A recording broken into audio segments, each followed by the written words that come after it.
안녕하십니까. MD 미션 스쿨의 조래을 목사입니다. 오늘의 말씀은 로마서 12장 2절 말씀입니다. 너희는 이 세대를 본받지 말고 오직 마음을 새롭게 함으로 변화를 받아 하나님의 선하시고 기뻐하시고 온전한 뜻이 무엇인지 분별하도록 하라. 또 다른 말씀은 디도서 1장 3절입니다. 자기 때에 자기의 말씀을 전도로 나타나셨으니 이 전도는 우리 구주 하나님이 명하신 대로 내게 맡기신 것이라. 이 말씀을 거룩한 도전, 담대한 전진이라는 제목으로 함께 나누도록 하겠습니다. 세계적으로 위대한 도전을 한 많은 인물들이 계십니다. 정치, 경제, 문화, 그리고 예술, 학문, 의료 등 다양한 분야에 많은 분들이 계시죠. 다른 나라의 경우를 차지하고라도 우리나라에서도 여러분들을 거론할 수가 있을 것입니다. 예를 들어서 2020년 9월 6일에 파이낸셜 타임즈의 게재 내용을 보면은 우리나라는 자원이 없고 크기가 미국과 중국의 100분의 1에 불과한 작은 나라이고 휴전선을 둔 분단국으로 5천만 명의 인구로 일제 식민 치하에서도 있었고 6.25 전쟁까지 겪은 나라가 지금은 세계 10대 경제 강국, 세계 5위의 군사 대국이라고 합니다. 그 중에서도 경제 강국을 이룬 것으로 몇몇 사람들의 위대한 결단과 도전을 있었음을 저희들은 잘 알고 있습니다. 물론 지금은 모두 고인이 되셨지만 경부고속도로를 건설한 박정희 대통령, 반도체 산업을 시작한 이병철 회장의 삼성그룹의 메모리 반도체는 세계 1위이죠.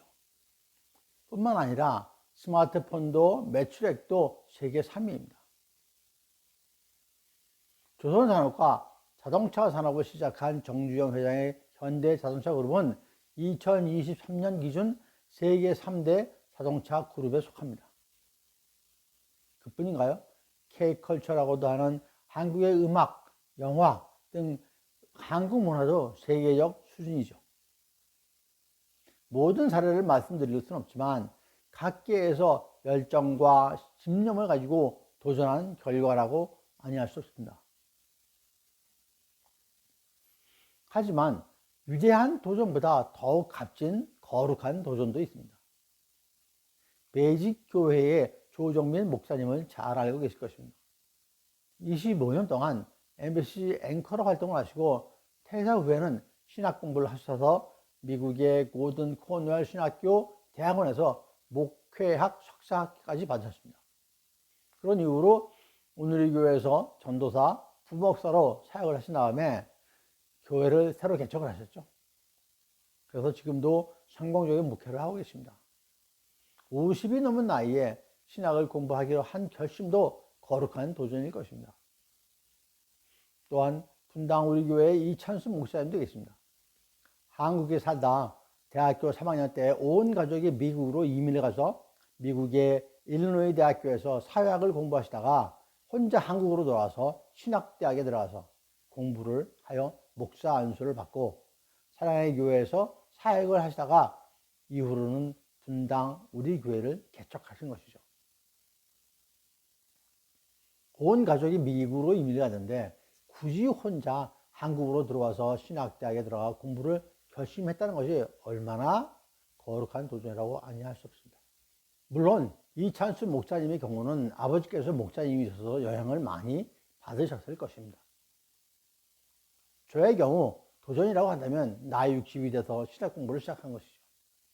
대학을 졸업하고 군 전역 후에 바로 사회생활을 시작해서 30여 년간 직장생활을 했고 하나님의 은혜로 대학 교수로 임명된 이후에 성경 말씀을 좀 더 제대로 알고 싶은 마음에 신학 공부를 하기로 결심을 했습니다. 부끄럽지만 이러한 것이 거룩한 도전이라고 생각할 수 있을 것입니다. 여러분, 새해가 되거나 특별한 계기에 우리는 새로운 결심을 하는 경우가 많습니다. 예전과는 달리 새롭게 결심을 하고 새로운 도전을 하는 것이죠. 예를 들어서 공무원 시험 보기로 결심을 하고 도전한다든지, 대기업 입사를 목표로 도전한다든지, 가족 전체가 다른 나라로 이주하는 이민을 결심한다든지, 이렇게 삶의 대단한 변화에 도전하는 경우가 있을 것입니다. 이러한 결심 외에도 건강을 위하여 다이어트를 한다든지, 운동을 시작한다든지, 담배를 끊는다든지, 술을 끊는다든지 등의 결심을 하는 경우가 있을 것입니다. 제 경우도 대학 시절에는 담배도 피우고 술도 조금 마셨습니다만, 담배는 직장 생활을 시작하고 얼마 안 돼서 바로 끊고, 술은 좀 더 지난 후에 결단을 내려서 모두 끊었습니다. 또한 유아 세례를 받은 모태 신앙이지만 교회를 멀리하고 살다가 나이 30이 넘어 결단을 하고 본격적으로 교회를 다니기 시작했습니다. 이처럼 많은 사람들이 크고 작은 변화에 도전을 합니다. 세상적인 도전도 있을 것이고 믿음 생활과 관련된 도전도 있을 것입니다. 에베소서 4장 23절과 24절에 오직 너희의 심령이 새롭게 되어 하나님을 따라 의와 진리의 거룩함으로 지으심을 받은 새 사람을 입으라 라는 말씀이 있습니다. 세상적인 옛사람의 모습을 벗어버리고 믿음의 새 사람이 되라고 하시는 것이죠. 또는 믿는다고 하지만 죄악 속에서 벗어나지 못하고 세상적으로 살았던 삶을 버리고 온전한 믿음의 새로운 삶을 살라고 말씀을 하시는 것입니다.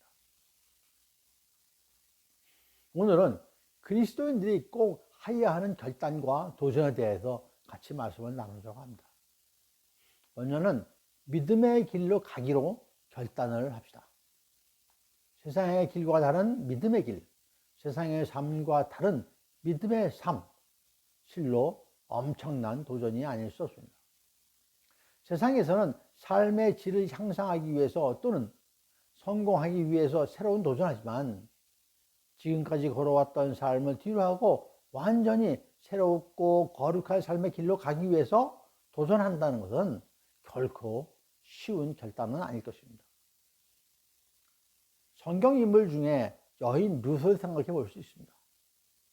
이방의 모압 여인인 룻은 나오미의 둘째 며느리죠.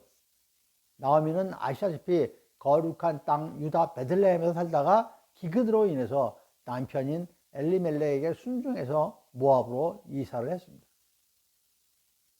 당시 두 아들이 있었는데 두 아들 모두 모압으로 이주한 후에 모압 여인과 결혼을 했던 것이죠.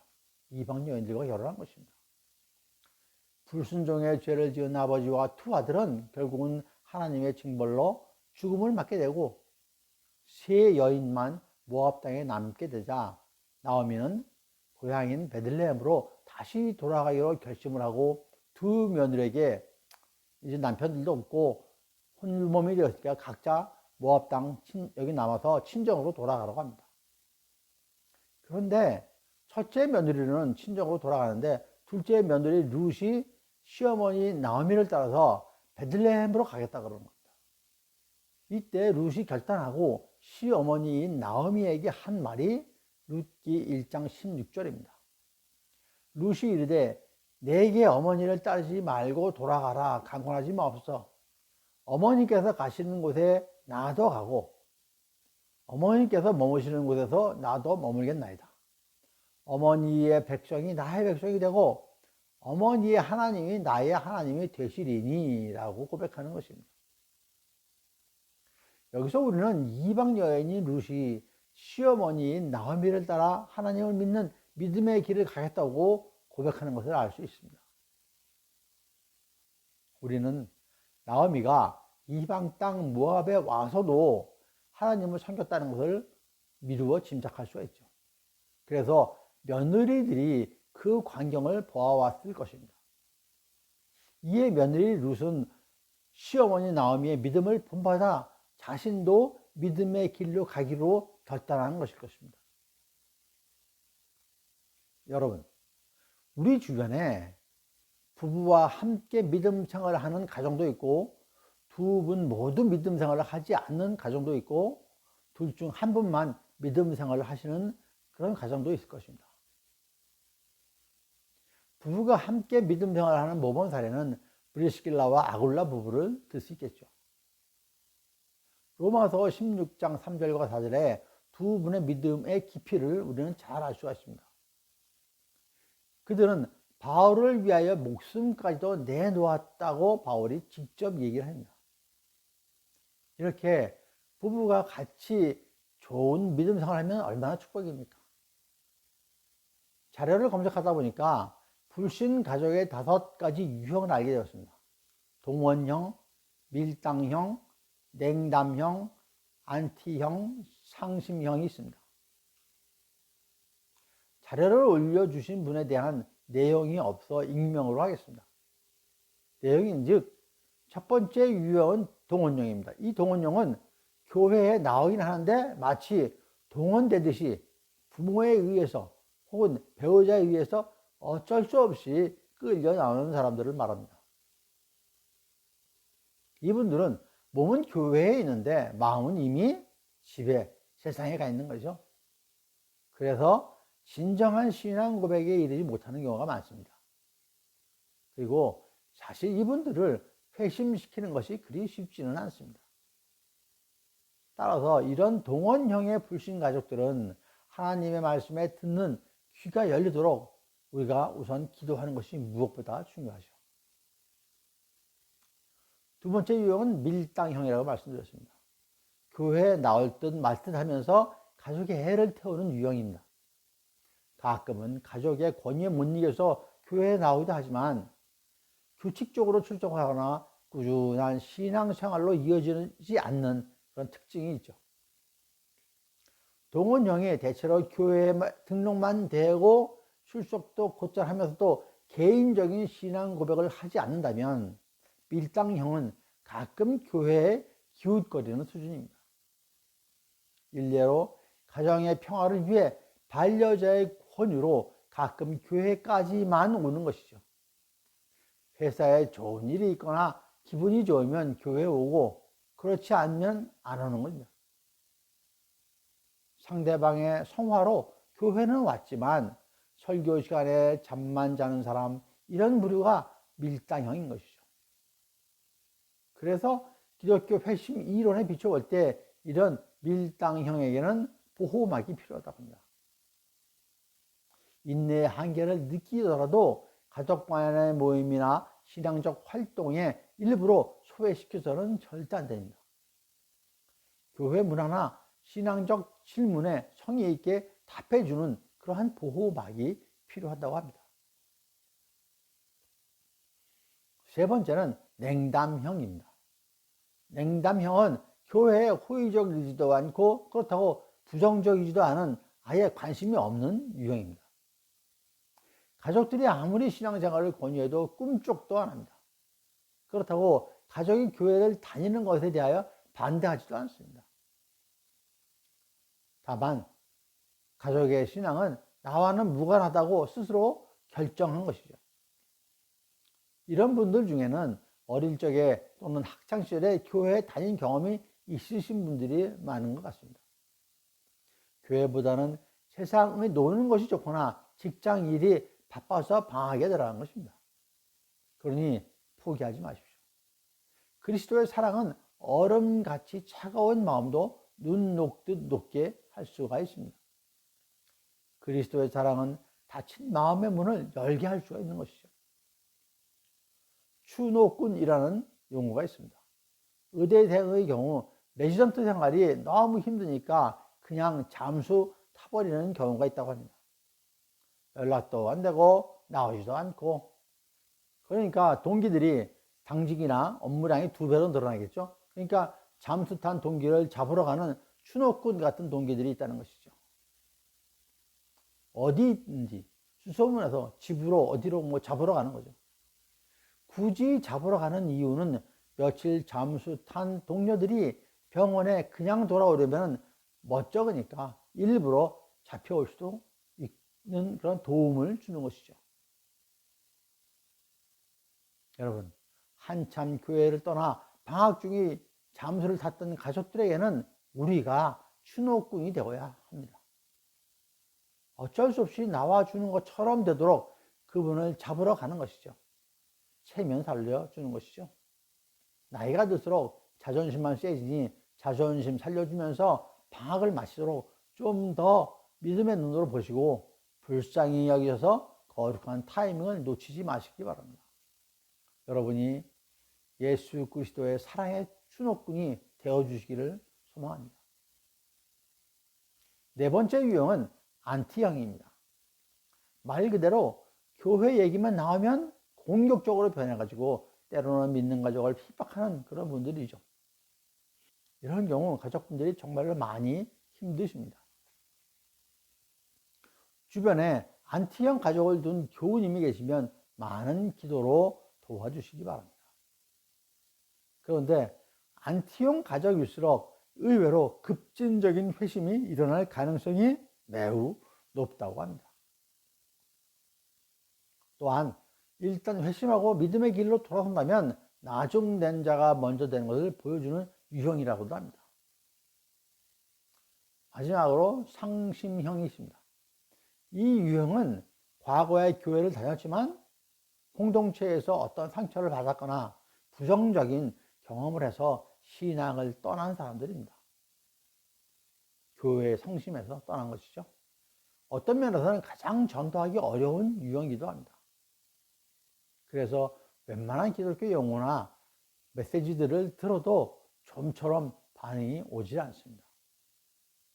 이런 경우는 믿는 부모 밑에서 또는 목회자 가정에서 자랐지만 행복하지 않은 유년기를 보낸 사람들에게서 이러한 상심형의 유형이 많이 나타난다고 합니다.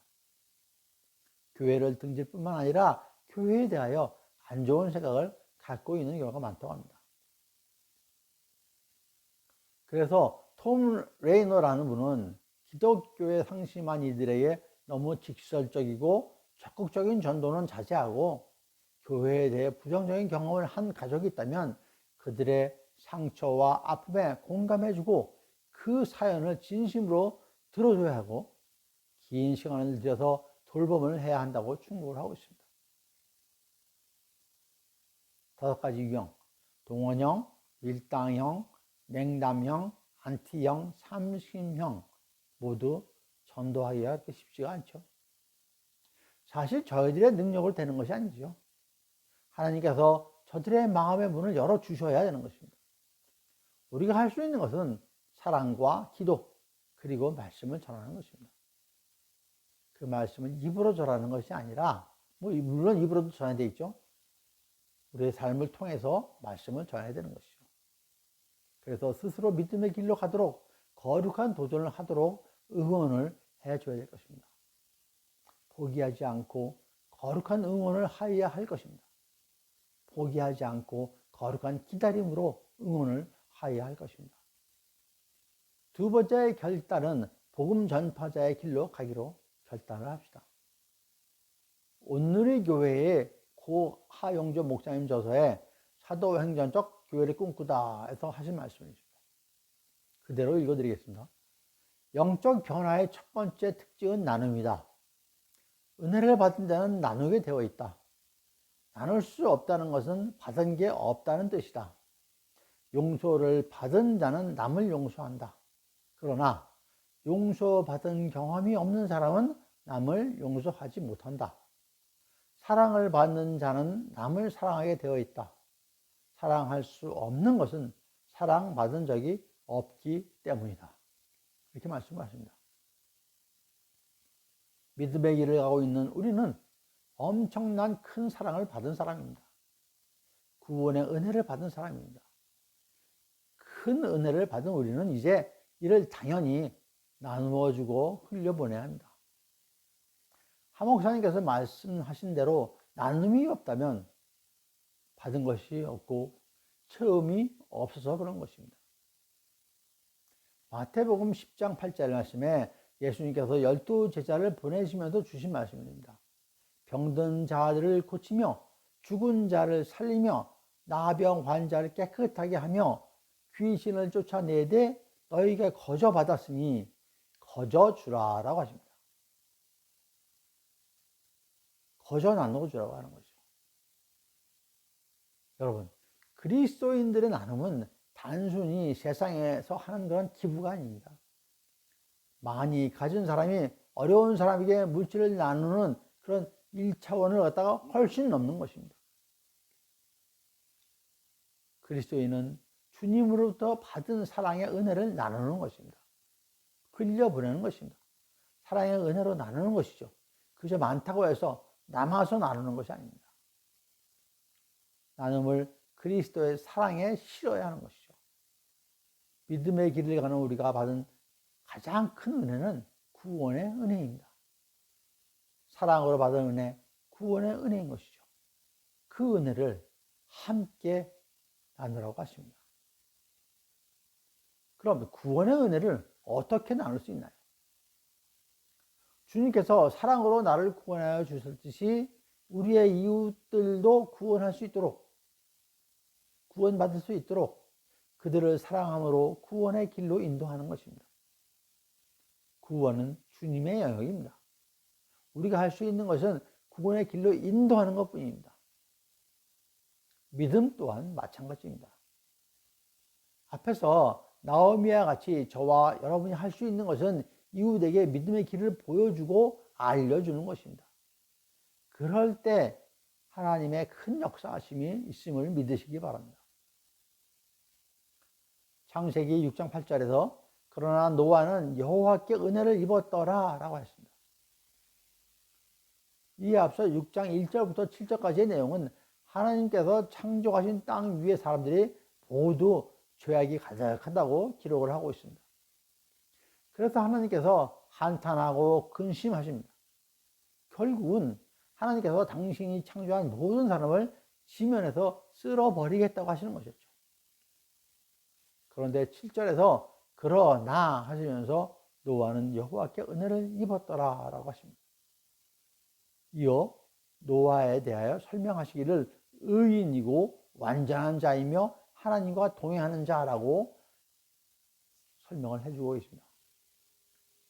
그리고는 노아에게 방주를 만들게 하고 아내와 세 아들 및 며느리들만 그 방주에 태워주죠. 여러분, 그 당시에는 노아만 의인이었습니다. 어느 학자는 노아만 하나님을 믿었다고 얘기도 합니다. 당시 지구상의 모든 사람들 중 노아 가족을 제외하고는 하나님을 믿지 않았다는 것이겠죠. 성경에서 노아의 아내와 세 아들 그리고 며느리에 대하여 설명이 없습니다. 다만 노아가 방주를 만들 때 가족들도 함께 하였다는 얘기 또한 없습니다.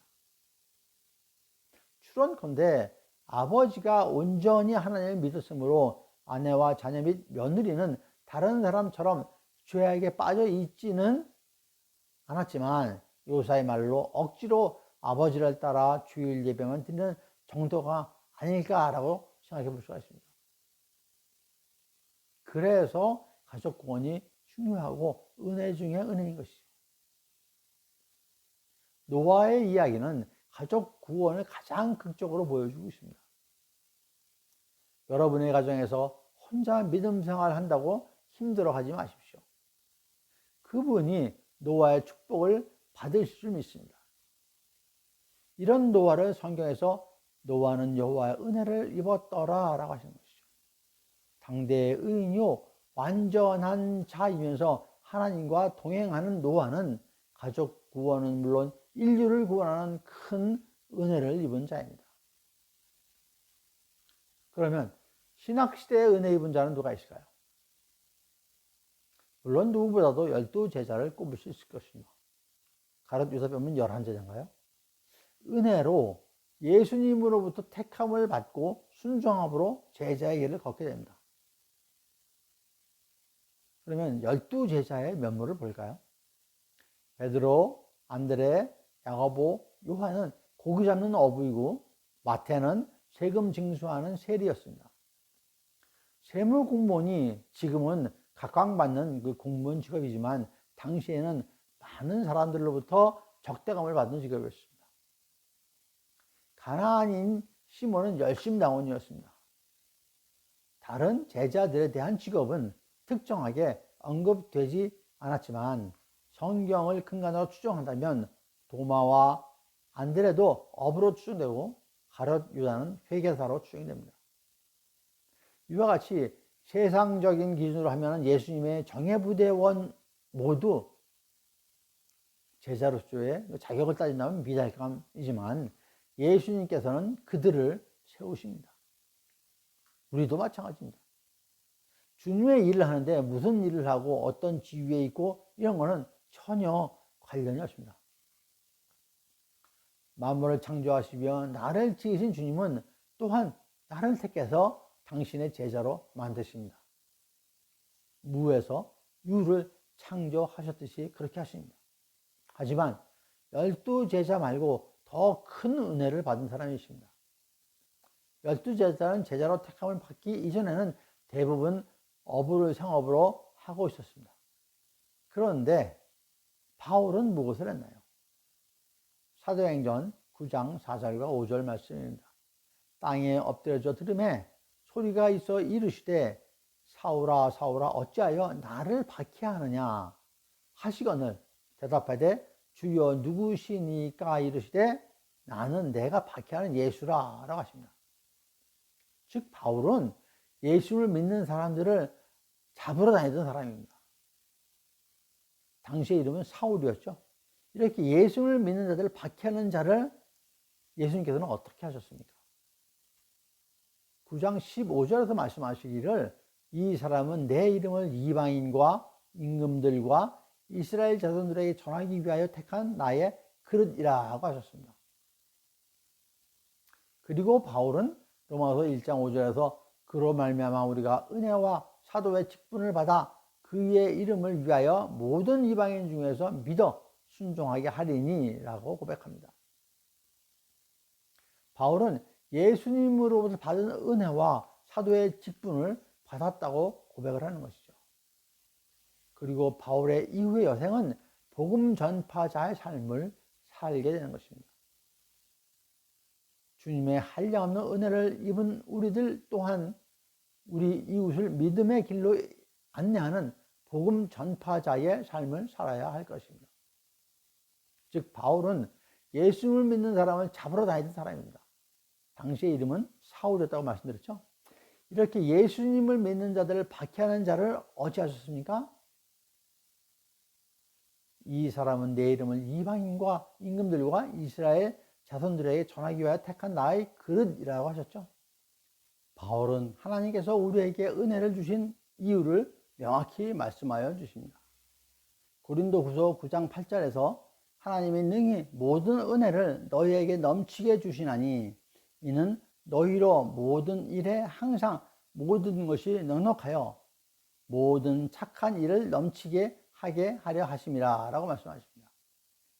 여기서 착한 일이란 빌립보서 1장 6절에서 너희 안에서 착한 일을 시작하신 이가 그리스도 예수의 날까지 이루실 줄을 우리가 확신하노라 라고 말씀하신 것과 같이 세상적인 착한 일이 아니라 복음 전파의 거룩한 일을 의미합니다. 여러분, 은혜 받았다고 부름 받았다고 모두 순종하는 것도 아닙니다. 부름 받은 우리에게는 순종의 결단이 있어야 되는 것이죠. 학교에서 윤리교육 받고 모두 윤리로 채워진 자가 되는 것이 아니듯이 법학 공부를 하고 사법고시를 합격했다고 해서 모두가 철저한 준법에 정의로운 자가 아니듯이 부름받은 우리에게도 부르심에 합당한 거룩한 길을 가겠다는 결심과 도전이 있어야 하는 것이죠. 이전과는 다른 삶을 살겠다는 결단과 도전이 있어야 한다는 것입니다. 주님께서 우리를 부르신 것입니다. 그 부르심은 그분의 계획에 있었던 것입니다. 디모데후서 1장 9절 말씀에 하나님이 우리를 구원하사 거룩하신 소명으로 부르심은 우리 행위대로 하심이 아니요 오직 자기의 뜻과 영원 전부터 그리스도 예수 안에서 우리에게 주신 은혜대로 하심이라 라고 말씀하십니다. 그러니 우리는 그분의 부르심에 결단하고 순종하여야 하는 것이죠. 예, 세 번째로 담대히 주님만 바라보고 전진합시다. 앞서 구약시대의 노아와 룻을 말씀드렸습니다. 이들의 믿음은 끝까지 변함이 없었습니다. 신약시대의 바울도 그랬습니다. 오직 주님만을 바라보며 전진하였던 것이죠. 이는 결코 쉬운 일이 아니죠. 여러분, 예수님과 함께 하면서 3년간 함께 훈련을 받고 예수님으로부터 권능도 받았던 12제자가 어찌 되었나요? 예수님께서 십자가 고난의 길로 가실 때, 십자가에 달리실 때에 모두 사라졌습니다. 세상으로 갔습니다. 예수님을 떠났습니다. 예수님께서 얼마나 가슴이 아프셨겠습니까? 그래서 아마도 바울을 부르신 것일지도 모르겠습니다. 고린도후서 11장에는 바울의 고난의 목록이 이어져 있습니다. 옥에 갇히기도 하고 매도 수 없이 맞고 여러 번 죽을 뻔했으며 39대씩 5번에 걸쳐 태형을 당하고 3번 태양을 맞고 1번은 돌로 맞고 3번 파선하고 일주일을 깊은 바다에서 지내고 줄이고 헐벗었다고 얘기를 합니다. 그럼에도 바울은 자신의 걸어온 길을 자랑을 합니다. 로마서 15장 17절과 18절에서 그러므로 내가 그리스도 안에서 하나님의 일에 대하여 자랑하는 것이 있거니와 그리스도께서 이방인들을 순종하게 하기 위하여 나를 통하여 역사하신 것 외에는 내가 감히 말하지 아니하노라 라고 하십니다.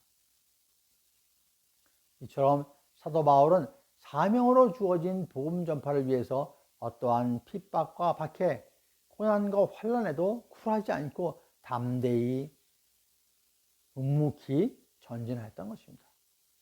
이는 사도 바울의 4차례에 거친 선교 여행과 신약성경의 13권의 서신서를 통해서도 알 수 있으며 그의 행적은 누가에 의해서 사도행전에 잘 나타나 있습니다. 사도 바울의 유명한 고백이 있습니다. 사도행전 20장 23절과 24절입니다. 오직 성령이 각 성에서 내게 증언하여 결박과 환난이 나를 기다린다 하시나 내가 달려갈 길과 주 예수께 받은 사명 곧 하나님의 은혜의 복음을 증언하는 일을 마치려 함은 나의 생명조차 조금도 귀한 것으로 여기지 아니하노라. 이렇게 같이 사도 바울은 주님으로부터 받은 복음 전파의 사명의 길을 가는데 어떠한 결박과 환난이 있더라도 목숨 바쳐 가겠다고 하는 것입니다. 바울의 이러한 충성심은 주님의 일꾼들에게 귀감이 될 것입니다. 사도 바울은 고린도전서 4장 2절에서 맡은 자들에게 구할 것은 충성이니라 라고 말씀합니다. 또한 스스로를 충성된 자라고 얘기하죠. 디모데전서 1장 12절에서 나를 등하게 하신 그리스도 예수 우리 주께 내가 감사함은 나를 충성되이 여겨 내게 직분을 맡기심이니 라고 했습니다. 그리고 바울은 자신의 생을 마무리하는 그런 시점에 고백하기를 디모데후서 4장 4절 말씀입니다. 나는 선한 싸움을 싸우고 나의 달려갈 길을 마치고 믿음을 지켰으니 라고 고백을 하죠. 사도 바울은 좌고 우면하지 않고 오직 담대하게 주님만을 바라보며 믿음의 길을 걸었던 것입니다. 바울의 이러한 굳건한 충성심이 저와 여러분 모두에게 있기를 간절히 축원드립니다. 바울 서신서 외에도 히브리서 3장 14절에 우리가 시작할 때 확신한 것을 끝까지 견고히 잡고 있으면 그리스도와 함께 참여한 자가 되리라라고 했습니다. 요한계시록에서도 2장 10절에 죽도록 충성하라고 하시면서 그하면 생명의 면류관을 주신다라고 하십니다. 또한 26절에서는 이기는 자와 끝까지 내 일을 지키는 그에게 만국을 다스리는 권세를 주신다라고 말씀을 하면서 마무리를 하시죠. 많은 사람들이 시간이 지난 후에 세상 것들이 헛되고 헛된 것이라는 걸 얘기를 합니다. 전도서의 시작인 1장 2절과 3절에 솔로몬은 전도자가 이르되 헛되고 헛되며 헛되고 헛되니 모든 것이 헛되도다. 해 아래에서 수고하는 모든 수고가 사람에게 무엇이 유익하랴? 라고 합니다. 그렇습니다. 죄에 대한 구원 없이 영생이 없는 세상적인 삶은 모든 것이 헛될 뿐입니다. 이에 우리의 죄를 대속하신 예수 그리스도에 대한 믿음과 부활에 대한 믿음이 없는 삶은 헛것입니다. 사도 바울은 고린도전서 15장 11절에서 그리스도께서 다시 살아나신 일이 없으면 너희도 믿음도 헛되고 너희가 여전히 죄 가운데 있을 것이요 라고 했습니다. 영생이 없다는 것입니다. 여러분, 우리의 영생의 삶을 위해서 우리는 거룩한 도전을 해야 합니다. 그리고 우리의 이웃에게도 함께 손잡고 영생의 여정을 가자고, 또한 가도록 거룩한 도전을 응원하여야 할 것입니다. 그래서 이웃과 함께, 모두가 함께 믿음의 담대한 도전을 하는 저와 여러분 모두가 되시기를 간절히 축원드립니다. 네, 감사합니다. MD 미션 스쿨의 조래을 목사였습니다.